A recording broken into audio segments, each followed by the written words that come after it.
Hello students, welcome to the channel.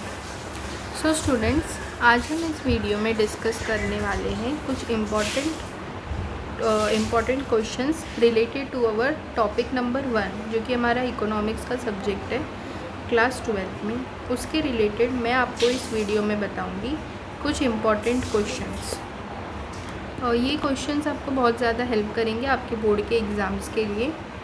तो इसको सुनना बहुत ज़्यादा ज़रूरी है आप लोगों को। तो आप लोग से रिक्वेस्ट रहेगी कि वीडियो को एंड तक देखिए, और अगर वीडियो आपको पसंद आए तो प्लीज़ लाइक कीजिए, शेयर कीजिए और चैनल को सब्सक्राइब कीजिए। तो ये जो वीडियो आप लोगों को दिखाई दे रहा है, ठीक है, ये जो स्क्रीन पे आप देख पा रहे होंगे, ये है आपके चैप्टर्स के नेम। ठीक है, ये सारी चीज़ें हमने पहले भी डिस्कस की हुई थी।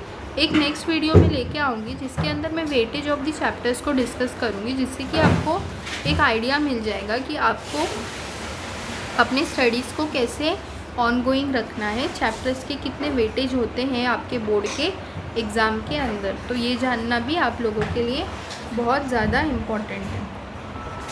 तो वीडियो को हम स्टार्ट करते हैं। Introduction to microeconomics and macroeconomics. Introduction. Microeconomics and macroeconomics are the two main branches of modern economics. The term micro is derived from the Greek word mikro, which means millionth part, and the term macro is derived from the Greek word macros, which means large. ठीक है, तो this is the introduction of the chapter, जिसके अंदर आपको micro economics और macro economics के बारे में आप लोगों को इस वीडियो के अंदर मैं बताने वाली हूँ।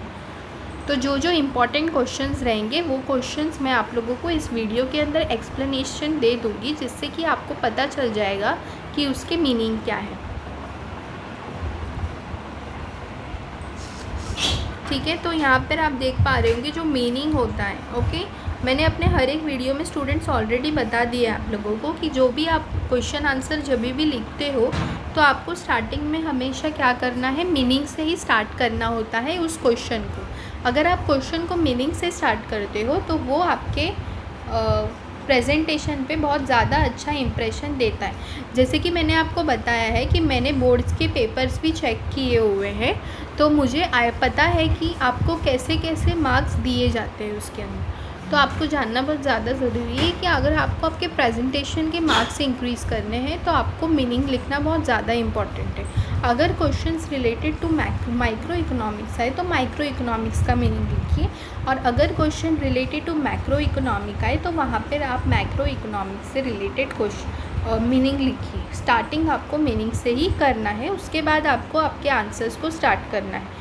ठीक है, ये आप 4 मार्क्स वाले क्वेश्चन के लिए भी कर सकते हो और 8 मार्क्स वाले क्वेश्चन के लिए भी ये चीज़ें आप कर सकते हो। ठीक है, तो meaning of the micro economics, definition of micro economics. ठीक है, यहाँ पर आपको बताया हुआ है, कुछ डेफिनेशंस भी दी गई है। तो यहाँ पर डेफिनेशन में जो पहला डेफिनेशन है, that is micro economic is an fact is in fact a microscopic study of the economic. Microscopic study, microscope का स्टडी यूज़ क्यों होता था स्टूडेंट्स? सेल्स को देखने के लिए। Cells are the smallest part. So जैसे कि सेल्स होते हैं स्मॉलेस्ट पार्ट, वैसे ही माइक्रो इकोनॉमिक्स भी क्या होता है, microscopic study of the economy. Okay, so यहाँ पर आपका ये डेफिनेशन क्लियर हो गया। उसके बाद आपकी कुछ थियोरीज़ हैं। पहले हम इम्पॉर्टेंट क्वेश्चंस पे चले जाते हैं कि हमारा जो इम्पॉर्टेंट क्वेश्चन है इस चैप्टर में से वो कौन कौन सा है। ठीक है, तो इम्पॉर्टेंट क्वेश्चंस के बारे में हम पहले बात कर लेते हैं। यहाँ पर है important questions, features of micro economics. ठीक है, फीचर्स जानना बहुत ज़्यादा ज़रूरी है आप लोगों के लिए। इस वीडियो के अंदर मैं आपको माइक्रो इकोनॉमिक्स से रिलेटेड सारे इंपॉर्टेंट क्वेश्चंस एक्सप्लेन कर दूंगी, और नेक्स्ट वीडियो के अंदर हम मैक्रो के बारे में बात करेंगे। एक वीडियो के अंदर ये पूरा कवर नहीं हो पाएगा स्टूडेंट्स, तो आप लोग नेक्स्ट वीडियो ज़रूर देखना, जिसके अंदर आपको मैक्रो से रिलेटेड सारी इंफॉर्मेशंस मैं वीडियो के अंदर प्रोवाइड कर दूँगी।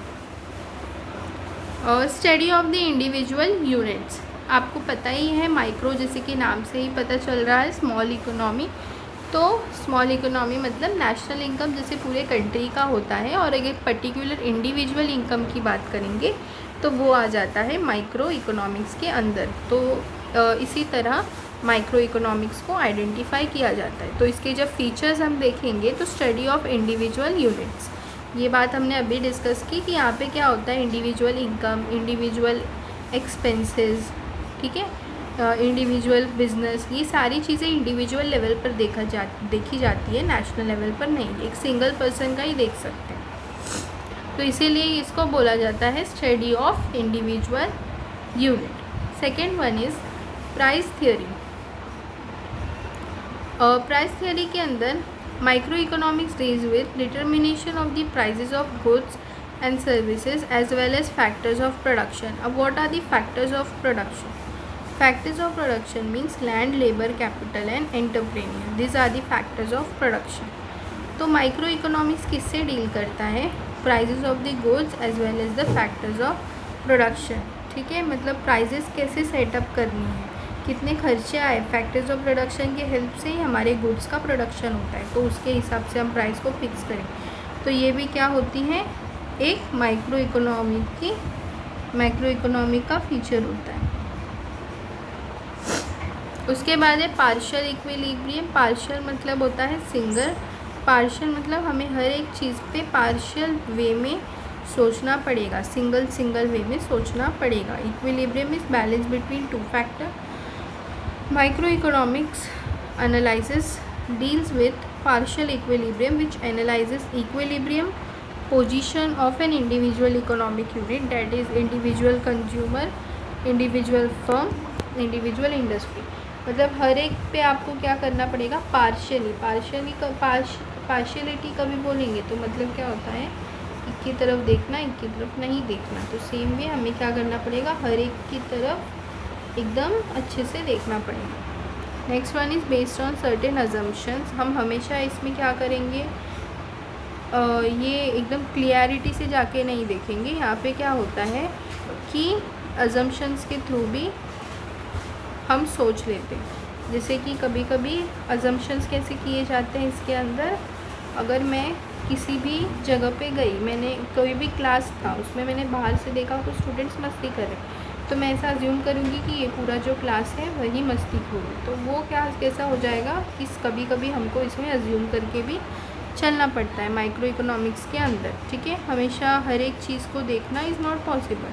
Next one is slicing method. Slicing मतलब होता है सिंगल स्लाइस कट करना, मतलब एक एक जगह पे ध्यान दें, तो इसीलिए उसको बोलते हैं हम स्लाइसिंग मेथड। ये हमें और अच्छे से समझेगा जब हम क्या करेंगे, मैक्रो करेंगे।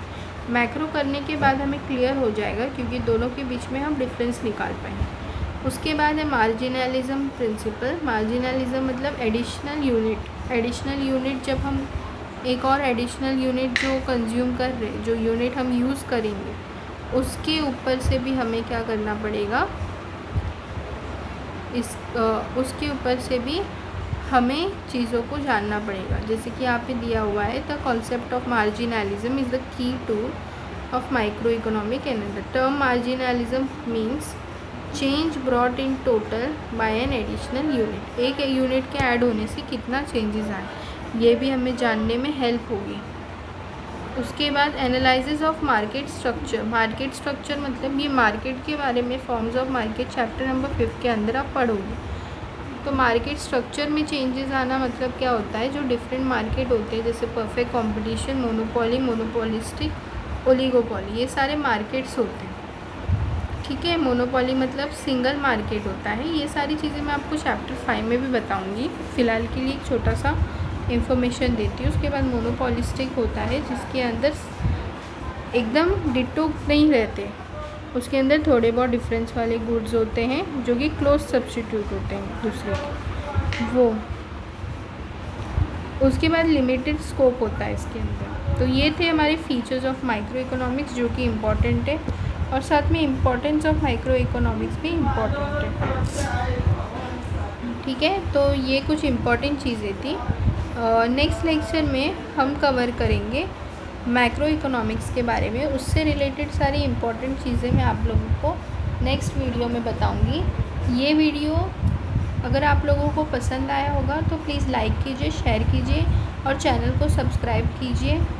अगर आपको कोई भी डाउट रहेंगे तो प्लीज़ मुझे कमेंट सेक्शन में कमेंट करके बताइए, ताकि मैं आपके डाउट्स को क्लियर कर पाऊँ। Okay, so thank you so much students.